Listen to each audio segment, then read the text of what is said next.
Oke, selamat siang teman-teman semua dan penonton yang ada di rumah sekalian. Perkenalkan, kami dari kelompok High Pressure ingin membuat tutorial tentang udu.com. Apa sih udu.com itu? Udu itu adalah sebuah web yang membuat sistem ERP pada perusahaan-perusahaan. Nah, di sini kami akan membuat tutorial di Udu, yaitu ada 3. Yang pertama ada purchase, yang kedua ada manufacturing, yang terakhir yaitu inventory. Nah, untuk bagian purchase yang pertama kali ini akan dijelaskan oleh rekan saya yang bernama Lingga. Oke, jadi ini halaman awal dari Odoo. Banyak sekali fitur yang disediakan oleh Odoo-nya, tapi kita akan fokus ke 3 hal ini. Purchase ini, inventory, lalu manufacturing. Nah, karena saya menjelaskan purchase, jadi saya akan hanya fokus ke purchase. Jadi ini adalah halaman pertama, banyak sekali tombol-tombol yang bisa dieksplorasi. Tapi mungkin kita akan lebih fokus ke bagian sini dan bagian kotak bagian sini. Kita baikkan yang bagian kanan atas ini. Di sini kita lihat tampilan. Ini tampilan apa? Ini adalah tampilan apa ya? Dashboard atau enggak halaman pertama, halaman awal gitu. Nah, misalkan kita eksplorasi dulu sedikit sebelum kita nambah-nambah data. Jadi di sini bisa melihat data dengan beberapa cara view yaitu list, Kanban, dan pivot. Di sini yang saya pakai ini data demo. Jadi ini data benar-benar dikhususkan untuk jika ingin explore sendiri. Oke, selanjutnya kita mungkin configuration ini settingan biasa.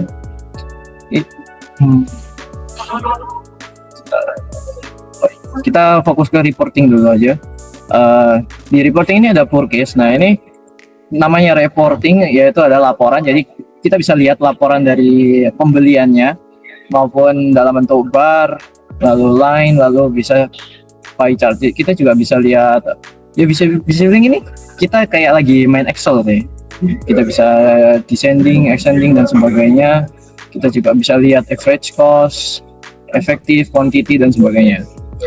Lalu selanjutnya ada bagian products. Di sini ada products dan products variant. Nah, ini adalah produk yang dijual, anggapannya dijual. Nah, ini di sini ada beberapa yang bisa dibilang misalkan ini contoh produk yang ini kita ada namanya, tersedia variannya jika ada, harganya, dan on hand-nya. Jadi yang nggak ada on hand-nya berarti ini nggak ada. Lalu selanjutnya ini varian tadi belum ya. Varian ini ini yang tadi varian di produk itu bisa dilihat variannya bagaimana datanya, singkatnya seperti itu. Lalu untuk bagian order, nah kita mungkin akan fokus ke sini. Jadi ya, di purchase ini, di Odoo purchase ini ada 4 sistem utama. Yang pertama request for quotation. Nah, ini untuk misalkan tadi PR tadi atau mengajukan permintaan gitu. Nah, ini tempatnya. Kita bisa lihat data juga, data yang baru di sini RFQ sign ini mengirimkan quotation itu yang TTM1, yang terlambat 11, dan yang tidak ter-acknowledge 5, dan late receipt 3. Ini lebih ke dashboard. Oke, mari kita coba bentar. Terus di sini juga ada purchase order. Nah, ini purchase order yang dimana setelah melalui quotation tadi request akan langsung jadi purchase order yang akan dibelikan oleh supplier. Jadi ini purchase order akan lanjut ke supplier. Lalu purchase agreement ini persetujuan jika misalkan untuk petinggi lah bahasanya menyetujui seperti itu. Terus ini adalah vendor list, vendor yang bisa digunakan atau yang terintegrasi. Oke, coba kita bikin satu saja data Misalkan sebentar, saya ulang sebentar. Kita coba, nah ini bisa upload kalau misalkan kita punya data di luar ya. Nah misalkan new, kita bikin baru deh. Misal kita bikin vendornya apa ya, ngarang. Kita bisa atur deadline untuk pengirimannya. Misalkan lead time-nya kita ambil 5 aja. Kita coba misalkan tanggal 13. Nah expected ini expected ini lebih ke kedatangan yang diekspektasikan ya, itu artinya ya coba kita ngarang aja, terus bisa minta confirmation 1 hari sebelum atau 2 hari ini, mungkin kita nggak usah. Lalu your community receipt kayaknya nggak perlu, nggak apa-apa, itu jika diperlukan. Nah sebentar, vendor reference kalau ada, terus agreement kalau ada. Nah terus new ini. Oke, selanjutnya kita coba tambahkan produk. Nah misalkan produk apa ya kita mau, whiteboard deh. Whiteboard kita minta berapa, kita coba 10 untuk satuannya unit. Harga pulpen ya. Harganya berapa ya, 3 ini anggaplah dolar ya, ini anggapannya dolar 30, kemahalan ya, sebentar, 10 ya. Oke, 10 saja, 10 enter. Sorry chat. Waduh, $100. Ya udahlah ya. Nah anggapannya seperti ini. Terus ini ada Texas itu apa, lupa. Teks pajak. Oh ya, pajak, betul. Terus kalau misalkan nambah lagi bisa, misalkan kita mau nambah screw itu bau, betul. Bahasa Inggrisku rusak ini. Oke, coba misalkan baut berapa, 15, 5 kuantitinya butuh 15. Ini hapus saja misalkan kalau tidak butuh unit. Oke, benar. Misalkan harganya 20, 300. Oke, anggap seperti ini.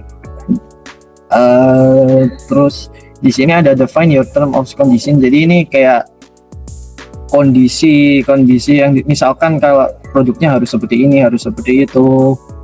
Jadi kondisi barang yang diinginkan ya. Terus di bawah ini ada bagian paling bawah ini yang to date, ke bawah ini lebih ke kayak history apa yang terjadi. Misalkan saya activity di sini kayak, nah kita bisa melakukan to do, bisa mengirimkan email, call, meeting, mengirimkan dokumen, bahkan tanda tangan dalam quotation ini. Bisa misalkan kita to do kita to do misalkan ini ya. Ini kan 14 ya. 14, coba kita to do 12. Persiapkan kan barangnya, misalkan seperti ini. Jadi yang berhubungan dengan quotation yang ingin dibuat. Nah kita juga bisa log note, aktivitas. Jadi misalkan kayak kalau misalkan butuh note misalkan pada quotation tersebut. Soalnya di log note ini ya, insert, kita bisa memberikan ini misalkan ada template ini kita bisa pakai. Lalu kita lanjut, kita juga bisa nambahin ini file kalau misalkan kalian mau ditambahin di log note sebagai tambahan data ya. Lalu selanjutnya kita bisa fitur yang jujur saya baru tahu, show follower. Jadi kita bisa nambah follower yang dimana tujuan follower ini kayak mungkin ikut perkembangan sama quotation-nya. Jadi misalkan quotation-nya udah kekirim, orang yang follow bisa dapat dapat notifikasinya seperti itu. Terus ada klip ini misalkan untuk ada data tambahan dan seperti itu. Saya cek lagi apakah ada yang belum saya jelaskan. Sepertinya confirm order. Oh ya, ini bisa di print, bisa di cancel, bisa di confirm order. Coba, oke. Nah, tulisannya di sini jika ingin lanjut ya send RFC key. Nah, kita harus kirim dulu dokumen ini. Misalkan kita kirim nih. Semoga nggak nge-lag ya. Oke, emailnya apa ya? Sebentar. Kalau gitu ganti aja deh, yang ada emailnya aja. Coba kita cari yang ada emailnya. Kita coba lagi. Nah, sudah bisa, nggak perlu email lagi, oke. Ini compose email. Ya, ini akan menjadi hasilnya. Kita tinggal send aja, atau mungkin ada data tambahan, bisa add attachment, terus juga add for document, ada AI juga di sini, mungkin sebagai tambahan pembantu dan template. Coba kita kirim saja. Oke, nah di sini kita bisa lihat ada kayak sesi. Tadi kita ada di sesi RFQ, sekarang RFQ send, berarti sedang dikirim. Nah, pada sesi kirim ini kayak lebih dikonfirmasikan ke kita dikasih lagi quotation-nya ke kita, yang jadi kita kayak harus koreksi 2 kali supaya tidak ada kesalahan. Nah ya, misalkan benar deh, ya udah, ini kita bisa langsung send RFQ-nya, langsung print atau confirm ordernya. Kita langsung confirm order aja supaya jadi purchase order. Nah, udah jadi. Kalau sudah jadi biasanya tampilnya seperti ini, bisa di print, acknowledge, send ini purchase order. Misalkan purchase order, nah ini bisa dikirim, tapi kayaknya saya tidak perlu. Terus bisa upload bill juga kalau misalkan diperlukan, dan receive, tinggal receive untuk melakukan bagian terakhir. Nah, ini ada lagi yaitu validasi. Kita harus validasi lagi ya.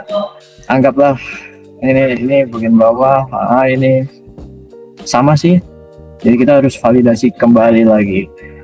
Nah, misalkan jadi bagian purchase-nya benar-benar ditekankan supaya data itu jangan sampai error, karena ini mengandung uang.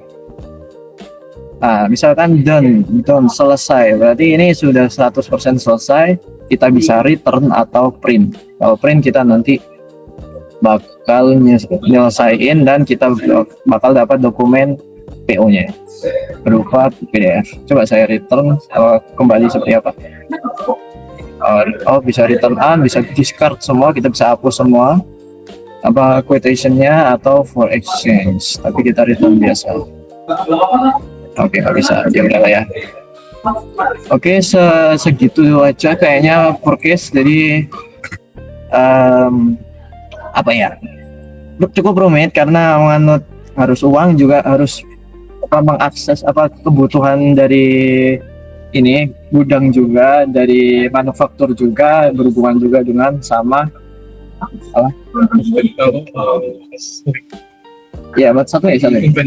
inventory itu. Nah, jadi segitu aja dari purchase. Kita akan melanjutkan penjelasan untuk bagian ini siapa? Manufaktur, produksi. Oke. Yang akan dijelaskan oleh Mas Arya. Akan masuk lagi ke manufacturing. Manufacturing itu apa? Manufacturing itu proses perencanaan produksi ya. Jadi di sini saya sudah memasukkan datanya, mungkin kita cepat saja, nggak perlu lama-lama. Nah, di sini saya sudah memasukkan data untuk yang diproduksi, yaitu meja. Nah, di sini saya sudah menulis di work order-nya itu assembly, work center-nya itu assembly 1 atau produksi pertama. Untuk assignment-nya atau PIC yang akan mengerjakan ini saya taruh Abigail Peterson ya. start date-nya untuk memulai pekerjaannya saya ambil di hari ini Selasa, apply, dan untuk deadline-nya saya kasih di minggu depan tanggal 19. Saya apply. Nah, untuk durasinya sudah dihitung oleh Udunya sendiri.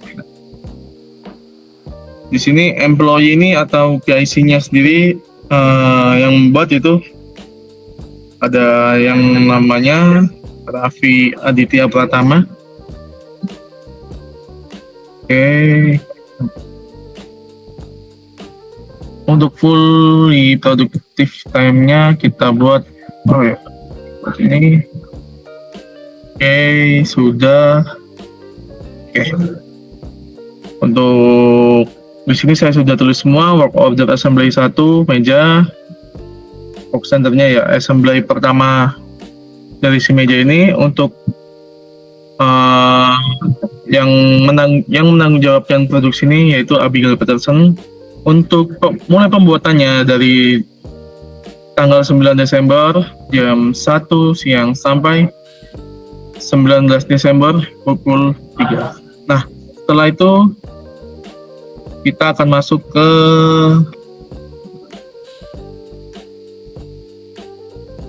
kita akan back ke sini.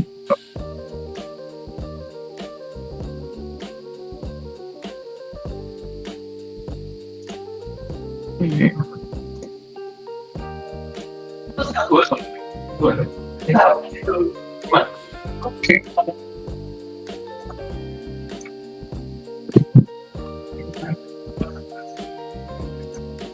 Nah, ini tinggal kita play saja.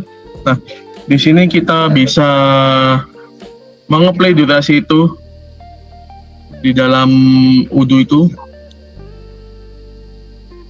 Jadi semisal dari yang kita buat itu bisa lebih cepat, kita tinggal pause saja yang di sini, atau kita pencet centang atau down. Nah, di sini sudah hilang. Sekarang kita masuk ke work orders-nya. Bentar.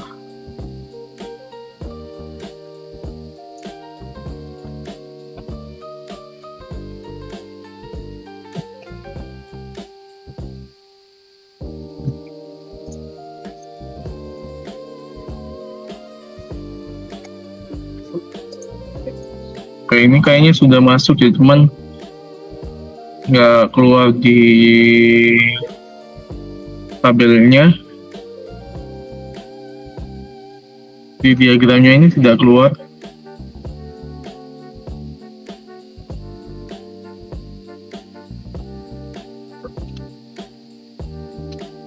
Mungkin kayaknya sudah masuk di sini, cuman saya kurang tahu ya teman-teman semua.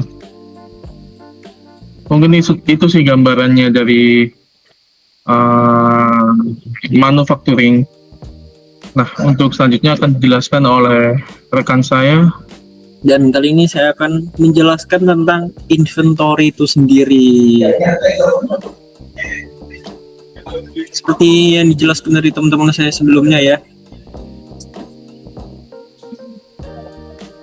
Dan bagian saya adalah tentang modul inventory itu sendiri atau persediaan produk di Odoo. Modul ini sangat penting karena apa? Dalam sistem informasi perusahaan, karena berfungsi untuk mengatur atau keluar masuk barang secara otomatis. Jadi istilahnya ngestok itu, dan ini mudah diakses ya. Nanti kita belajar bareng di inventory ini. Itu pertama kita masuk ke menu inventory produk atau ini ya, di stok persediaannya. Nah, kita akan masuk di stok persediaannya nih.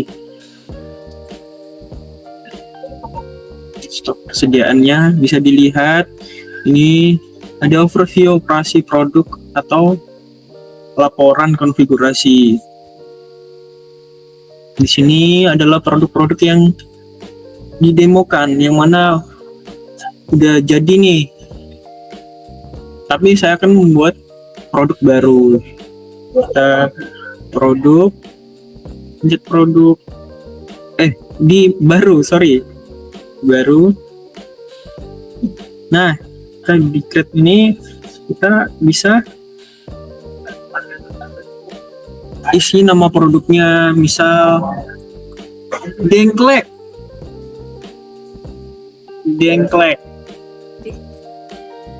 Mungkin kita kasih fotonya, biar apa? Biar estetiknya.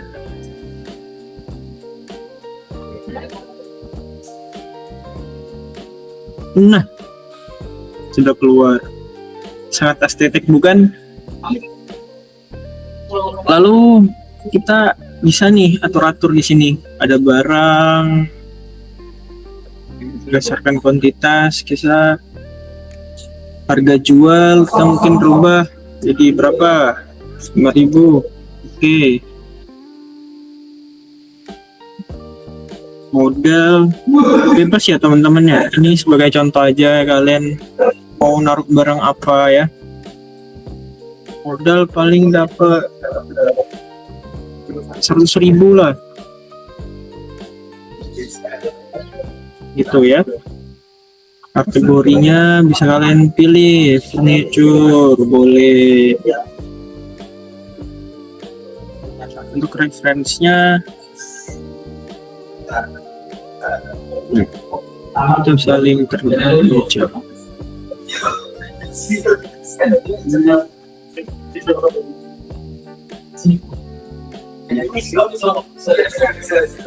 Nah, sudah keluar ini di laman produknya. Tapi sebelum itu kita belum taruh on hand-nya.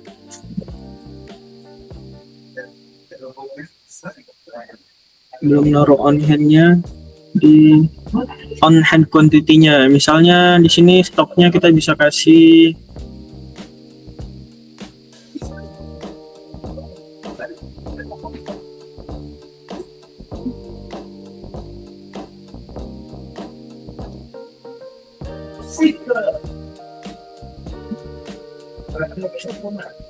belum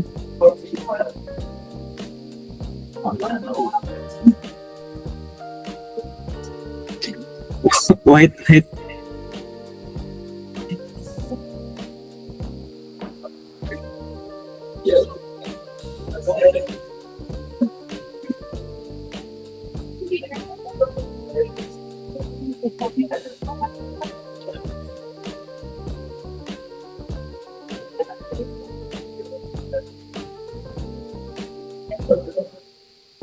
Oke, kalian jadi bisa taruh barang kalian di sini, dan mungkin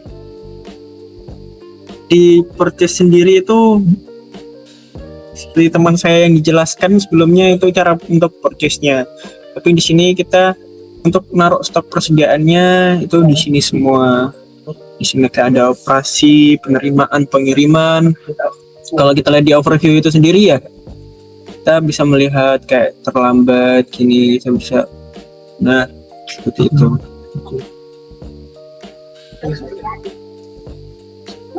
Di sini ada untuk laporannya dari hasil stop, lokasi, sejarah penggerakan, analisis, dan performanya. Ada pengaturannya juga. Oke, mungkin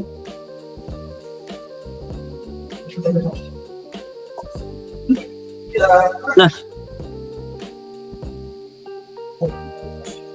di simulasi penjualannya itu kita bisa lihat pilih produk, lalu konfirmasi pengiriman, di stok inventory otomatis berkurang sesuai jumlah yang terjual. Jadi kayak misal ada yang beli itu otomatis berkurang. Jadi kita nggak perlu jujur di sini, simple aja, kayak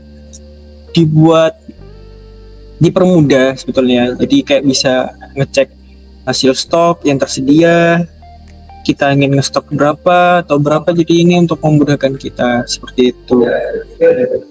Jadi kayak fungsi utama modul inventory itu sendiri adalah untuk mencatat keluar masuknya barang otomatis, kayak menjaga akurasi stok dan memberikan laporan yang mendukung seperti pengambilan keputusan. seperti itu. Dengan Odoo, perusahaan lebih efisien dan mengurangi risiko kesalahan pencatatan.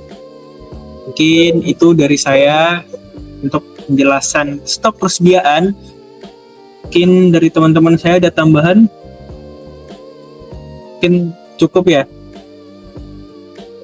Mungkin cukup. Mungkin di lain waktu atau ada pertanyaan-pertanyaan, kalian bisa chat atau di kolom komentar, bisa kami bantu untuk penanganan tentang Odoo seperti itu. Baik, bisa ditutup ya? Baik, saya akhiri. Wassalamualaikum warahmatullahi wabarakatuh. Terima kasih.